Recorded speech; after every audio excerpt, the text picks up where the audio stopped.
Trump వ్యాఖ్యలపై Russia reaction. Bharat America మధ్య కుదిరిన వాణిజ్య ఒప్పందం చుట్టూ ఇప్పుడు అంతర్జాతీయ రాజకీయం ముదురుతుంది. భారత్ ఇకపై రష్యా నుండి చమురు కొనదని ట్రంప్ చేసిన ప్రకటనపై రష్యా ప్రభుత్వం స్పందించింది.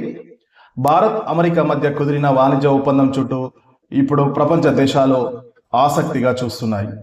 భారత్ ఇకపై రష్యా నుంచి చమురు కొనదనే ట్రంప్ చేసిన వ్యాఖ్యలపై రష్యా ప్రభుత్వం స్పందించి ఈ విషయంలో తమకు భారత్ నుండి ఇంకా ఎటువంటి సమాచారం లేదని రష్యా ప్రభుత్వం వెల్లడించింది. అయితే భారత్ అమెరికా మధ్య కుదిరిన వాణిజ్య ఒప్పందంపై మాకు ఎలాంటి అధికారిక ప్రకటన అందలేదని రష్యా వెల్లడించింది. రష్యా అధ్యక్ష కార్యాలయం క్రెమ్లిన్ ప్రతినిధి మీడియా ప్రతినిధితో మాట్లాడుతూ చమురు కొనుగోలు ఆపేస్తున్నట్లు ఇప్పటి వరకు మాకు న్యూఢిల్లీ నుండి ఎటువంటి అధికారిక ప్రకటన అందలేదని తేల్చి చెప్పారు. ట్రంప్ ప్రకటన కేవలం ఆయన వైపు నుండి వచ్చిందని రష్యా అభిప్రాయపడింది. అమెరికా భారత్ మధ్య కుదిరిన సంబంధాలను తాము గౌరవిస్తామని చెబుతూనే రష్యా భారత్ మధ్య ఉన్న వ్యూహాత్మక బంధం తమకు ఎంతో ముఖ్యమని పెస్కోవ్ పేర్కొన్నారు.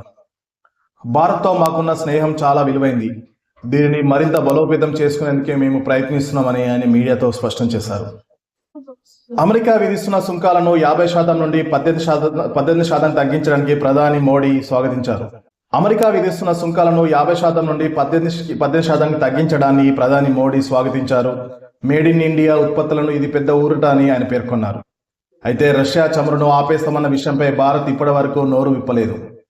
2022లో ఉక్రెయిన్ యుద్ధం మొదలైనప్పటి నుండి తక్కువ ధరకే లభిస్తున్న రష్యా చమురును కొంటున్న అతిపెద్ద దేశం భారత్. ఈ విషయంలో వెస్టర్న్ దేశాలు భారత్పై గతంలోనే ఒత్తిడి తెచ్చిన భారత్ మాత్రం తన సొంత ప్రయోజనాలకే మొగ్గు చూపింది.